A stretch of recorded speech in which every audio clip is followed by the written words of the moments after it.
Softwares orientados para tarefas. Então, temos os aplicativos que são específicos para realizar tarefas que vão solucionar problemas específicos do usuário.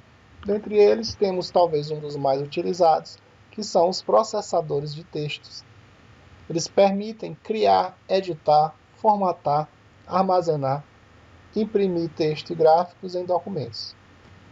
Então, editar, formatar e armazenar permitem que eu faça o processamento e não simplesmente digitação de textos.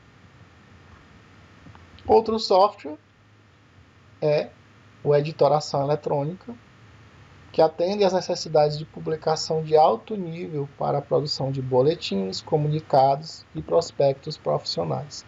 São softwares que não são tão simples quanto os editores ou processadores de texto, onde eles vão ser utilizados para ir para o marketing ou propaganda, onde eu vou ter um alto nível de produção de qualidade nesses textos em um nível editorial ou de revista. Eu tenho ainda as planilhas eletrônicas, onde eu vou disponibilizar dados e informações em formatos de linha e colunas, com a possibilidade de utilizar fórmulas e resultados automáticos em campos. As planilhas têm recursos que permitem que os profissionais da área de negócio façam diferentes combinações de números e façam a seguinte pergunta: e se determinada fórmula for aplicada a um conjunto de dados, quais os resultados obtidos? E esses resultados são obtidos rapidamente através das planilhas eletrônicas. Gerenciamento de banco de dados. Existem softwares que vão gerenciar e armazenar um conjunto de dados. Esses bancos de dados gerenciam um conjunto de fatos interrelacionados, onde através desses fatos eu posso tirar conclusões e novos dados.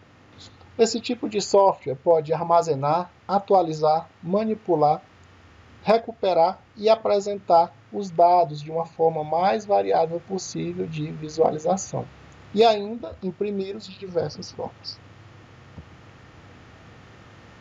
Ainda temos como softwares para tarefas específicas os softwares gráficos, que vão permitir que os usuários manipulem imagens, fotos, vídeos e demais itens para uma produção ou caseira ou profissional. E ainda temos os softwares de comunicação, que permitem que 2 ou mais computadores se comuniquem reciprocamente. Ainda temos as suítes de programas de escritórios, que são um conjunto de softwares em um único pacote chamado de suíte. Eles desenvolvem funções geralmente de negócios, como escritórios ou fábricas ou clínicas, e são compostos por conjunto de softwares que em conjunto gerenciam ou dão suporte à decisão em um negócio ou uma empresa. Alguns exemplos são mala direta, como nomes de endereços de um banco de dados aplicados a cartas redigidas num processador de texto. Sistemas operacionais. Então temos aí na figura alguns ícones de sistemas operacionais, como a janelinha do Windows, uma das mais famosas aí, o Windows da Microsoft, a maçãzinha da Apple e o pinguim do Linux. E algumas distribuições, que a gente vai ver o que são distribuições. Então, tem várias distribuições do Linux. Então, temos aí alguns exemplos aí, como Ubuntu e Red Hat. Mas o que é um sistema operacional? Então, o sistema operacional pode ser entendido como um conjunto de programas que se encontram entre o software aplicativo e o hardware. Ou seja, ele é uma camada de entendimento ou de comunicação. Ou ainda, um elo entre o sistema aplicativo, ou seja, aquele software que realmente é de interesse do usuário, e o hardware subjacente, para que o sistema aplicativo ele possa acessar e comandar aquele hardware sem mais complicações. O controle e funcionamento do hardware, como vimos no início da nossa aula, é feito por um sistema chamado binário. Ou seja, o computador ele atua de uma forma bem simplória num idioma chamado de binário, onde ele se baseia em dois estados, ligado e desligado.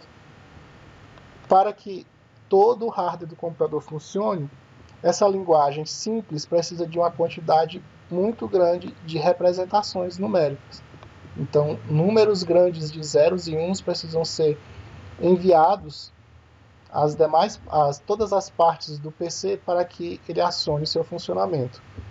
Para nós humanos e também para os softwares, digamos, de alto nível, chamados assim como os softwares aplicativos, seria complicado, perderia muito tempo e muitas linhas de programação em seus algoritmos para desenvolver softwares diretamente para hardware, sendo que a gente tem no mercado diversos tipos de hardware. Para cada hardware eu tenho uma linguagem de máquina específica.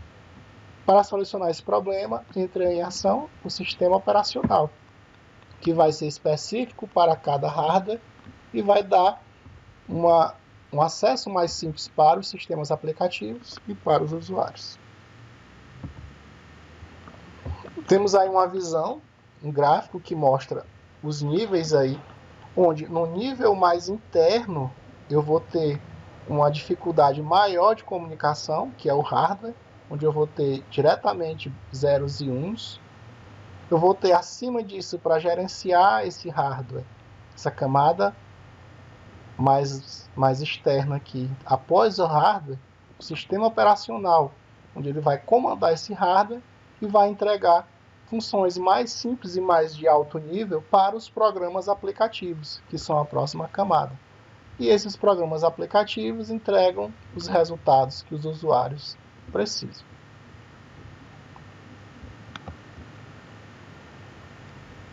Conceito de sistema operacional. Sistema operacional é um software, só que é um software específico para controlar uma máquina. E ele é composto de um núcleo, que a gente chama de kernel, e de programas que ele gerencia, que são, ou ele dá suporte, melhor dizendo, que são os programas aplicativos. Ainda temos os programas, digamos, não residentes do sistema, que ficam armazenados no disco rígido, por exemplo. Então, o sistema operacional ele vai diretamente acessar o hardware, a memória, o processador e os dispositivos e periféricos de entrada e saída. E vai devolver todo esse conjunto de hardware de uma forma mais simples e mais objetiva para os aplicativos e também para o usuário. Quais são as terminologias que a gente tem no sistema operacional? A primeira delas é o núcleo do sistema operacional, também conhecido como kernel, que é a parte mais importante de todo o sistema operacional. Com o kernel é possível comandar e controlar todos os recursos de hardware de um computador. O kernel fica residente na memória principal do computador, também conhecida como memória de trabalho ou memória RAM. E quando necessário, ela aciona ou chama a partir do disco rígido do PC os demais programas do sistema operacional que não são residentes, ou seja, que não ficam armazenados na memória principal ou memória de trabalho. Então, por questões de espaço, uma parte do SO fica na memória de trabalho, que é o kernel, e as demais partes do sistema operacional ficam armazenadas ou instaladas no disco rígido ou na memória secundária do computador.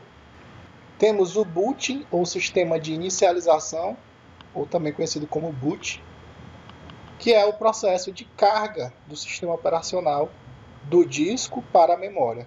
Lembrando que a memória de trabalho, a memória principal, a memória RAM, ela tem um tamanho reduzido se comparado com a memória de armazenamento permanente ou a memória secundária, que é o disco rígido. Então, grande parte, para não dizer a maior parte do SO, fica armazenado no disco ou na memória secundária. E aí, no processo de carga do SO, ou assim dizendo, o booting, ele é transferido da memória secundária para a memória principal. Funções principais: manter os recursos do computador, ou seja, gerenciá-los e deixá-los funcionando e sempre prontos para que os demais aplicativos ou o próprio usuário acessem esses recursos. Além disso, ele precisa estabelecer uma interface com o usuário, um canal de comunicação, que essa interface seja amigável e fácil e simples de ser utilizado, e oferece os recursos para os demais programas, que são os softwares aplicativos. Dessa forma, o SO ele serve de ponte ou de elo entre o usuário e aplicações. Conceito de plataforma.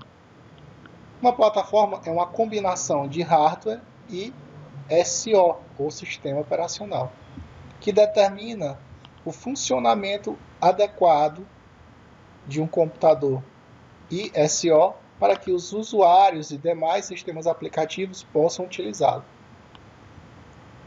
Ou seja, é onde o software vai ser executado, onde eu vou instalar e vou executar os meus programas.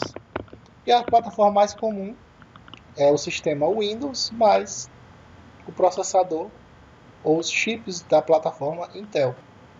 Atividade. Então, vamos fazer uma pesquisa sobre os seguintes sistemas operacionais. Então, vamos pesquisar sobre o Windows, o Linux, Mac e Android.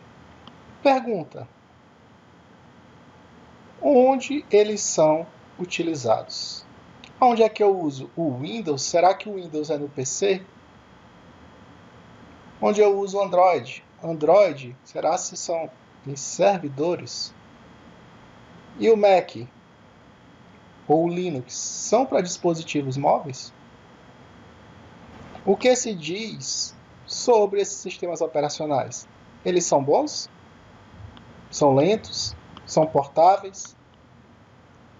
E você, o que acha?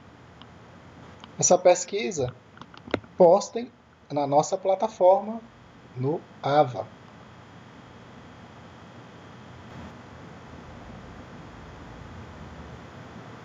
Postem o resultado dessa pesquisa no AVA. Comentem, deem sua opinião, compartilhem com os colegas. Obrigado a todos. Até a nossa próxima aula.